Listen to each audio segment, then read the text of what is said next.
Welcome to your very first Fluffer episode. Or at least I'm assuming it's your... Well, I shouldn't be presumptuous. This may not be your very first Fluffer episode, but as it pertains to podcasting, hopefully so.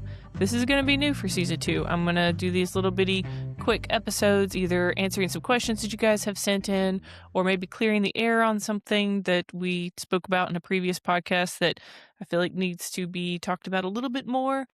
Or you guys have had a lot of questions on, something like that. So that's what these are. They're going to be very quick little bitty episodes that are just little filler episodes. And they'll always start with the word fluffer because it makes me laugh. So for your first fluffer episode, we're going to do a couple of questions. But before I do that, housekeeping stuff. We do have a brand new website, Half Serious Podcast. We weren't just like laying around during this break. We were actually getting some stuff done. So we do have a website now. Central location for all this stuff, and a merch tab in there. Don't judge us too harshly. We just did what we wanted to do. And I know, like I say we, but there are people that help me in this. It's not just me. Over here, it's just me that you see and hear all the damn time. But we are working on different designs, and I have ordered lots of the stuff. I think that it's super soft and super comfortable because I want to put a crappy shirt out there because I hate the itchy, stiff shirts. I just don't wear them. I'll buy them and then I won't ever freaking wear them, so I don't want to do that. If you like it, cool. If you got ideas for different designs, let me know. It's ever-changing, very fluid, all that are good stuff. But it's up there if you guys want it. And if you don't, that's cool too. So, into the first question then. Why are you podcasting? I don't know if that's like a why the fuck would you be podcasting, or is it, hey, why are you podcasting? Whatever. I'm going to take it as a friendly why are you podcasting. Those that know me know that I like to write letters, or I used to write letters. I find notes very enduring, and that we actually get to speak our mind because we're sitting down and we're focused and we're writing all of our thoughts to this person, knowing that we probably won't get anything in return for a very long time if it's the snail mail kind of contact on stuff. That has fallen short a little bit more, but I feel like podcasting is kind of the next step on that, where you get to sit down and you get to talk to somebody for however long the conversation is going to be held, and you're focused. Like, that is what you're doing. You are sitting and you are talking. You're not eating. You're not drinking coffee. You're not watching TV. You're freaking talking about whatever subject comes to mind. And that is why I find podcasting so alluring, or so why I'm attracted to it, because it is like the modern form of letter writing to me. That's what it is to me. Other than that, I was going to get with my grandparents to write down their history and stuff before they passed. I didn't get that chance. I actually had a recorder, brought it over, was trying to record them before they passed, and I never really got their story. So I really don't know a lot of, I know stories of their past, but I don't know a whole lot. And there's a lot of interesting shit that they did, and I'll never really know the story from them. And then on a more delicate subject, my mother has dementia, and she's extremely young to be as far along as she is with it. And it happened very suddenly. Well, I say suddenly, but anybody that has anybody in the family with dementia knows that you come to the realization suddenly. Like, you think it might be happening, and all of a sudden you're like, okay, no shit, this is real. And my mother's done a ton in her life. And we'll talk about it on some episodes, some of the amazing feats that she's done athletically and for different causes. But I never got to sit down and talk to her about it. I think because, you're so very much so living in the moment in your life, and you don't actually get to sit down and talk to anybody. So to us, her accomplishments were just kind of like, hey, yeah, cool, you did it. Let's move on. What are we going to eat for breakfast kind of thing. And in that same token, all my siblings have done amazing things, but I don't ever feel like I've given it the time to really appreciate it. That being said, I wish that I'd maybe interviewed her, done something like this before her dementia got so far along. So that's what this is. I mean, maybe, I don't know if I'd want my kid listening to all these episodes, but at least some of my stories are out there, and my friends' stories and other people's stories are out there for their family to be able to hear. And not just the friendly surface level shit. I mean, that shit it's fine and all, but how many days are you going to say, hey, how's your day? Yeah, it's good. How are you? Okay, cool. I mean, Jesus, fuck. So here, we're putting out real conversations out there, so you actually get to hear maybe what your relatives or friends or something really think. And that's the down and dirty of why I'm podcasting. Question 2. There's only 3, don't worry. How come leadership takes such a bad rap or is the toxic thing in most police departments. I didn't actually get this from our local department. This is from outside. I get a lot of questions from outside departments that have the same issues that we've talked about on this podcast. My theory, I'm not used to my hair being down. I got a shower and makeup's not on. Hair's in my face. Sorry, I'm getting off subject. Anyways, I think leadership is the leaky faucet that drives us nuts. So the bad calls and the deaths and the murderous acts, that is the tsunami coming at us. We see it coming, or we know it's happened. It's a big event. We can put a name to it. This is what happened. This is how it happened. It's horrible. And most of us can live with that. But then you put administration in there, or a shitty administration in there, and it's that leaky faucet that you hear 24 hours a day. You can't really tell where it's coming from, but it is continual. And is that slow fucking gets us.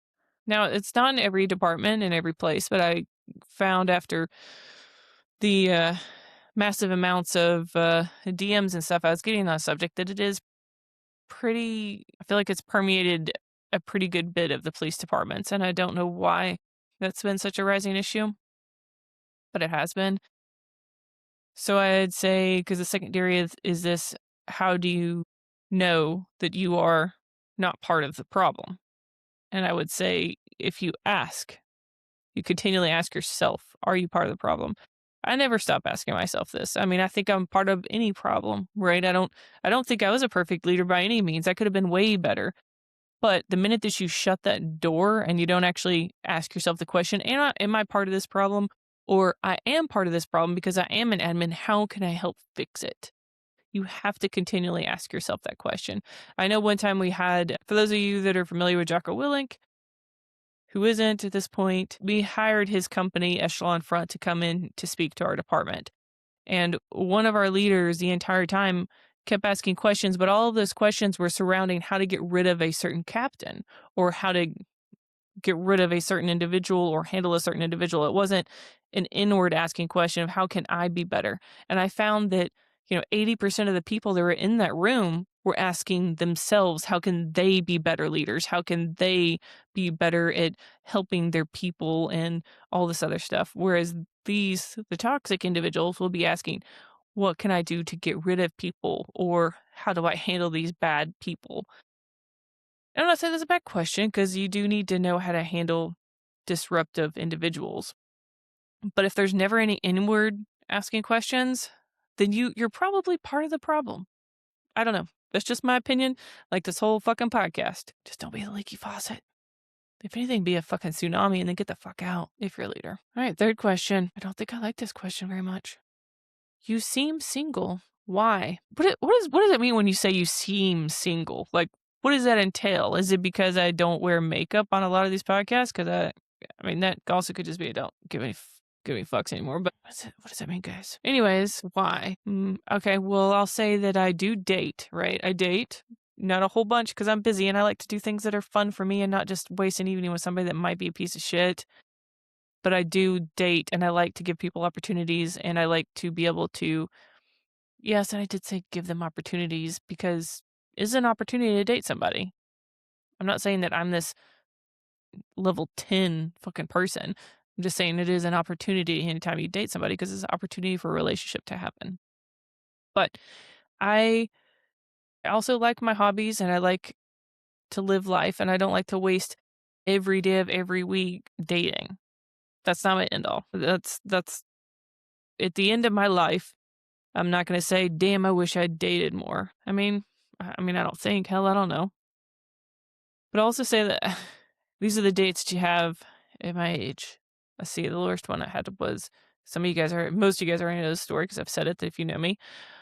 But I went out with this guy and within the first 15 minutes, he feels the need to tell me I have potent sperm. That is the exact quote. I have potent sperm. Somebody tell me what the fuck that means. Or why would that be something that you would say? Because that perplexes me. I didn't know if he was saying it like a warning, like just so you know, or if he was like proud about it. Like I've got so many questions, but I was so distraught at the question itself. I didn't have a follow up. I was like, cool. And then he continued to carry on about his therapist and how much he loved his therapist, which good. If you've listened to this podcast, you know we support people going to therapy. It's just a little weird on an intro, especially after the sperm comment. I'm sorry, you couldn't say anything to really recover from that. That one got me. And then I had another one that was like, he continued to tell me about, and this is back when I was still with the police department, he felt the need to educate me on the firing range and the FBI firing range. And at some point I had to tell him like, hey, listen, I actually work that. Like that's part of my thing that I do at my job is work the range. So I'm very well um educated on that part of it. But he never stopped talking about it. He kept on trying to educate me how big the range was, how it got formed. It was fucking weird. And then he talked about his mom the rest of the time. So, yeah. After you have a couple of bad dates, you realize that your night might go better if you go surf skating, go work out. There's lots of other ways to enjoy life. Have I shut that door? Hell no, because I'm always open for opportunities to meet new fun people. Doesn't mean I gotta date them, but I'm open for opportunities. That made it sound really like bad. That's not the way I meant for it to sound, but uh, that's a hard question. Thanks for this Fluffer is season 1, me feeling awkward answering these questions. I didn't even look these questions before I pulled them up either.